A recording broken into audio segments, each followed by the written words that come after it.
this episode of the Charter School Connection, we're with Rhonda Dillingham from the North Carolina Association for Public Charter Schools. How are you today, Rhonda? I'm doing great. Thank you so much for having me on your podcast. Thank you so much for being a guest. We're excited to talk to you and learn more about the association. So, to start off with, how did you get involved in the association? Wow. Well, we have to go back a ways. So, my background is as a high school English teacher. I actually taught high school English for almost 20 years. And I was at a school called the Ashboro High School Zoo School. And a lot of people aren't aware of it, but it is actually a satellite location of Ashboro High School at the North Carolina Zoo. Oh, that's cool. And it was so cool. I love teaching there, but it's part of it. That school is part of a district, and there were limitations on what we could do. So a colleague and I had the idea of opening a charter school, which we did. And that school opened in 2013 as a URE Charter Academy, which is where I live here in Ashboro. And I just love charter school flexibility, autonomy. The thing that really drew me to it at first the most, though, was how a lot of charter schools really value the voices of their teachers. They give them that professional courtesy and respect that they deserve. And I love that. And so I wanted to extend that to our teachers at our school. Yeah. And so we started that school as a high school, and now it's a full K-12. But there used to be two advocacy organizations for charter schools in North Carolina, and I actually was on the board of one of the former ones. And those two organizations merged several years ago, about almost 10 years ago. And a colleague of mine actually contacted me and said, "We're looking for an executive director. Do you want to apply?" And so I thought, wow, I never thought about doing something like that, but what an opportunity. And so I applied and I got the job. And so I've been in this role now for 8 years. That might be more than you ever wanted to know, but that's No, my that's story. no, that's great. We want to know all your story. That's so awesome. So what exactly do you do at the association, or what does the association do? Well, I'm so glad you asked. So, when I became executive director of the association 8 years ago, a little over 8 years ago now, we had around 40 member schools. And the association is the largest nonprofit advocacy organization for charter schools in our state.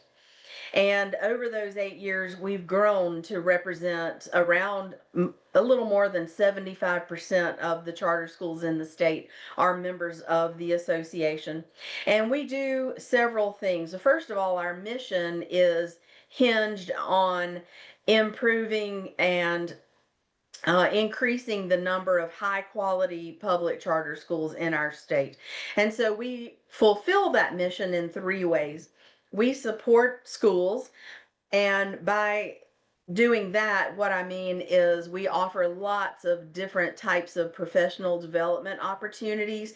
We really try to listen to what's going on in the sector and match our offerings to what the needs are in the community. So we have webinars, meetings, roundtables, um, legal updates, all kinds of different types of ways that schools can stay tuned in to what's going on and to meet their needs. We also host the one and only charter school conference in the state. And I'm really proud to say that every year that we've been holding the conference, it's gotten larger every year. Last year, we had over 700 folks at our conference in Charlotte. And this year, we already have hit that number. Oh, wow. And so, and we have a month or a little more than a month before the 2025 conference in Wilmington. So, we expect that there will be 800 folks there easily. Oh, wow. That's awesome. And we're really, really excited about that. So that's the support part. The second thing we do is we educate the public and legislators about charter schools. We try to make sure that we're telling the good stories, the good news, because too much in the past, more in the past than most recently, the things that get charter schools in the news have been not very nice and negative, and sometimes even myths about charter schools. And so I'm really proud to say that over these 8 years, I've seen a shift in the public perception and the legislators' perception of charter schools in our state. And it's gotten much, much better and improved. So we educate through a variety of different communications methods. We have our monthly newsletter. We have our podcast, Charter by Choice, which is going on a year old now. And we do standalone emails to our schools whenever there's something they need to know. If there's something that changes in the law, we'll make sure that they are the first to know about it. And we just do op-eds, interviews, articles, white papers, one pagers, all of these different types of communications to make sure that we're telling the story. And then the third thing we do is advocacy on the federal, state, and local level, but mostly on the state level with a contracted lobbying firm in Raleigh. Our current firm is Skyline Strategies, and our main lobbyist is Logan Martin, and he's been doing a great job for us. And he's in the General Assembly legislative building and legislative office building every day during session. He provides a legislative update for our schools that we send out on Fridays, letting them know about any changes, any movement of bills, any threats to charter schools that need to be dealt with, and we keep our schools informed that way. So schools that join the association do, they understand that we do all of those things, and that's why they want to be part of it. But another big part of membership for schools has to do with the different types of benefits that come with membership. We have MOUs with lots of different vendors that work with charter schools that give them the best deals and discounts that they can't get if they aren't members of the association. So we're proud to say that our organization has grown, and we represent over, I think, getting close to 90,000 of the 153,000 students that attend charter schools in North Carolina. That's awesome. And so how does the school, do you go out and find like advertise yourself to the schools, or do schools come to you? How do you get more members on the school side? Well, we visit schools a lot. We spend a lot of time on the road, crisscrossing the state, north, south, east, and west. And we try to stay in touch with our schools, visit them, have conversations with them, celebrate with them when they have a groundbreaking or a ribbon cutting or their graduation ceremonies. So we do spend a lot of time on the road and in the schools. But we also let them know about the association through phone calls and emails as well. And we have schools reach out to us all the time that need support and they want to know more about the association. So, yeah, we're growing all the time. That's awesome. It sounds like you do a lot of really good work for the schools and help the schools a lot. What at the conference in July, what can people expect to find at that conference? Oh my goodness. I have never been more excited about our conference than I am for the 2025 conference. It's going to be in the convention center in Wilmington, which is a first. We've had all of our conferences in hotels in the past, but our numbers have grown so large that it's starting to get to be a little cramped in hotels. Mhm. And so this year we'll have it in the Wilmington Convention Center. When we first booked our conference, we signed contracts with, I think, 3 hotels. Mhm. to have room blocks at a discounted rate for our schools. And because our registrations have increased so exponentially, we've had to add 9 more hotels My goodness. onto our room block. You're just gonna take Yeah. over Wilmington that week. I think so. Yeah. I think so. So the other thing I'm excited. So I'm excited about how many people will find value in the event, and but I'm also excited about our 2 keynote speakers. We have Ron Clark, who actually is from North Carolina.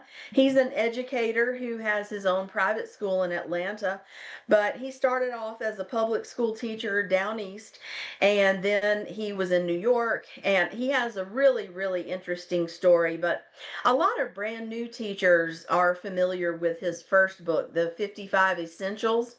Mhm. It's a very practical book that helps beginning teachers, especially, just have some techniques and things in their back pocket to help classroom management, instruction a lot better. So he's just really good at what he does. And he has folks visit his school all the time. He has a new book out called Be 1% Better. And it's just a little thin book, about maybe 120 pages long. But the story behind it is really cool. He knew that during the pandemic, asking his teachers to make big changes would be just probably enough to send them over the edge, because the pandemic itself was just so stressful for everybody. And a lot of educators had never taught online before, so it was so many new things. And so instead of asking them to undertake some big endeavor, he said, "Can you just be 1% better?" And so this book that he wrote, Be 1% Better, is born out of the techniques and skills that his teachers identified to be 1% better. It's very, very practical. You can read that book as a teacher and walk away with things that you can implement in your classroom the very next day. And school leaders too. There are you know, parts of the book that Mhm. speak to leadership also. So we're excited about having him there. He's going to speak. He's going to do a book signing. And then on Friday, our keynote speaker is the #1 expert in AI for education. Her name is Amanda Bickerstaff. And, we know a lot of educators are using AI now, generative AI, chat GPT, that sort of thing. But there are still some that are a little afraid of it. They're not sure how students are going to use it, how they can use teachers can use it to benefit their students, and there are still lots of questions. But to me, AI is just another tool in the toolbox, just like the internet was when it came out years ago, and people are a little afraid of that. So she's going to speak, but she's also going to do one of our 81 breakout sessions. Oh, wow. That's a lot of Yeah. breakout sessions. And yeah, so and she's going to speak on AI, but we have several other breakouts that are about AI also. So we're excited that we're on the beginning edge of helping our schools get their heads wrapped around AI and get a little more comfortable with it. We're excited about those 2 speakers. We also have a lot of fun at our conference when Wednesday night, the after everybody gets registered, we have a reception, and the whole thing is going to be about games. We're going to That's play fun. games, have a lot of fun, have some snacks and something to drink, and play games and get to know everybody. And then we have a reception the following night as well, which will be very nice, I'm sure. Nice. So it's going to be a lot of fun. It's going to be educational, enriching, and our theme is Grow, Connect, Inspire. Our hope and our goal is that the folks will walk away having understood deeper what those words mean. Mhm. That's awesome. That's great. We'll make sure to put all the different keynote speakers in our show notes for sure. So just so people can find those books and everything. But that sounds awesome. How many of, I know you said over 800 people have said they're attending, but out of those 800 people, how many of your schools are attending? Oh, wow. Um, at this point, I would say it's easily 50, probably more than that, but I tend to go conservative. Mhm. Some schools are bringing large amounts of folks, Mhm. but I'd have to look at the most recent numbers to see. But I would say at this point, it's at least 50 schools will be Wow, represented. that's awesome. And how to go to the conference, do they have to be a member of the association? Oh, no, no. But one of the benefits of membership in the association is you get a discount on your conference registration. And it's a pretty significant discount. So, that's another good reason for folks to join so that they can save some money because we have a lot of schools attend our conference, bring their staff, and it is incredibly worthwhile. That's awesome. And you said that you're a nonprofit. So how do you go about raising money? Well, we are a membership organization, and so our schools pay dues. Mhm. The dues are based on their student enrollment. So, and it's $4.50 per student for their annual membership dues. But for first year schools, we know that they struggle more than any other school financially. And so their dues for first year schools are $2.75 per student. Okay. But something else that we do that is really helpful is when a school is approved by the Charter School Review Board, they immediately become members of the association, and we Oh, give them that membership for free during their planning year. And we do that because there are so many resources available to them, policy templates and that sort of thing. We don't want them to reinvent the wheel, and right. so they can access our resources to help them get off the ground, and then we give them that discount their first year. That's awesome. How frequently do you see new charter schools popping up? Well, this past year we had two, and several. I'm thinking there were about five approved to open for the upcoming school Oh, year. wow. But the Office of Charter Schools recently shared that for the next round of interviews for new charter schools, they received 17 applications. Oh, wow. That's a lot of schools. Yeah. That's so interesting, all the different things that you do and everything that the association does and the conference and how all of that works. And you mentioned that you do work with the legislation, with the laws and things, and you said it's more on a state level, but on a local level, is it different county to county or is it pretty consistent around the state? Well, it's different. It seems that a lot of localities have different attitudes toward charter schools, and so some of them make it easier and some of them make it harder to Mhm. open a new school. We see some zoning issues that need to be addressed, but we have tried to make things easier through legislation over the past 8 years to get schools open. We were able to transition the transportation grant from a pilot program to a recurring expense in the state budget. And we also are really proud of the fact that we were able to get a bill passed that allows charter schools to seek funding from their counties for capital improvements. And it's kind of funny how that came about.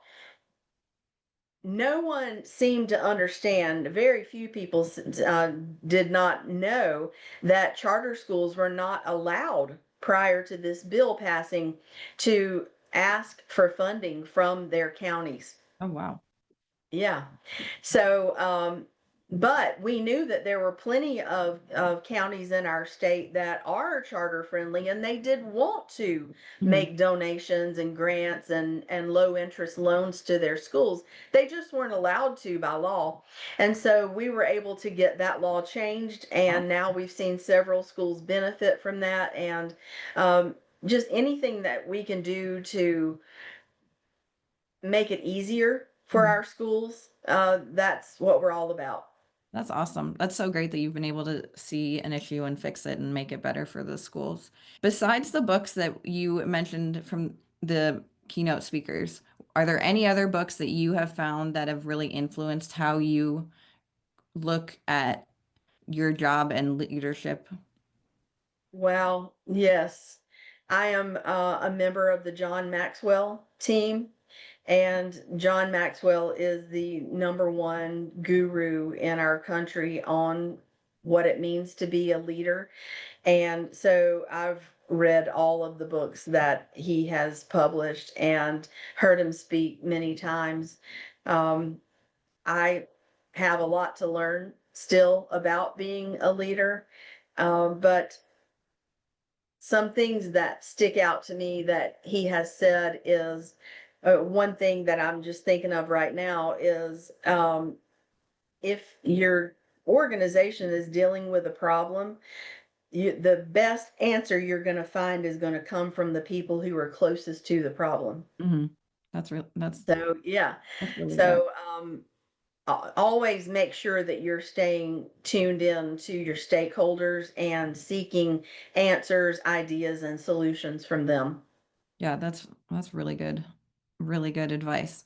And back to the like opening a new charter school, what it would be your number one piece of advice other than joining the association? What would, if someone was looking to open a charter school in North Carolina, where would you tell them to start? First thing I like to tell folks is if you're interested in starting a charter school, you need to get very, very familiar with your community and look for a solution to an issue that your community is facing.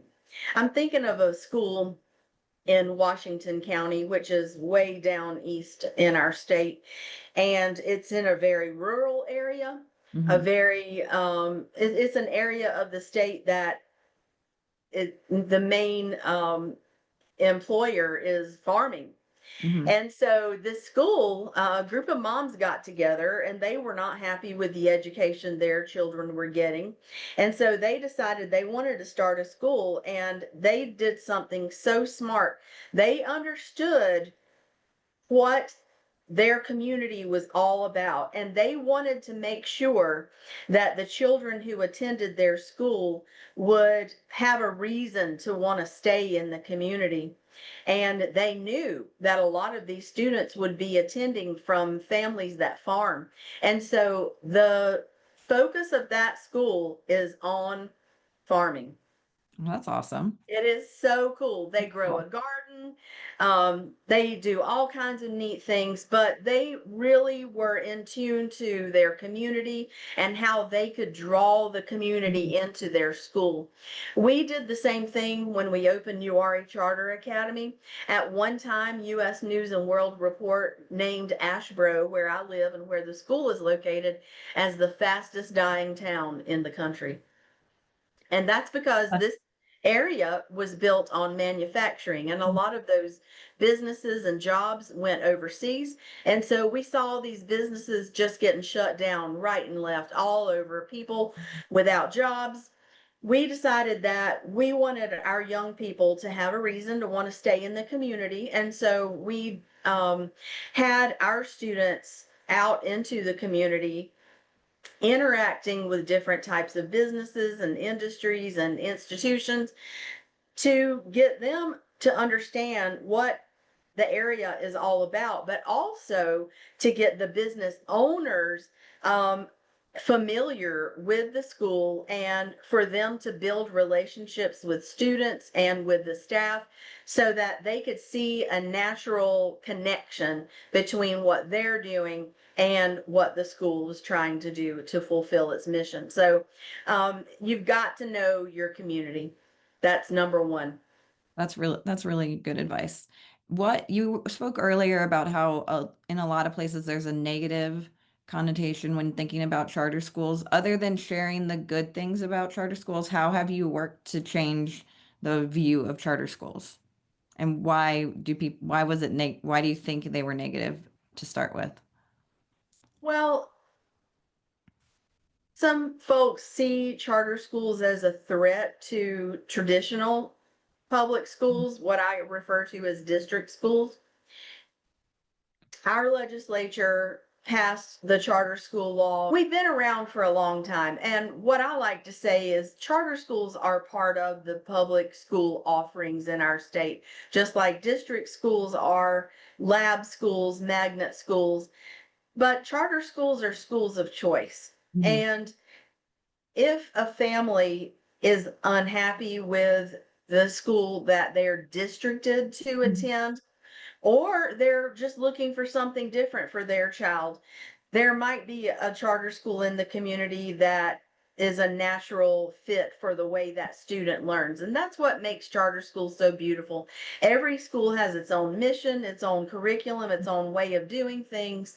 And charter schools are known for really listening to parents and staying tuned in to parents' needs and desires for their children.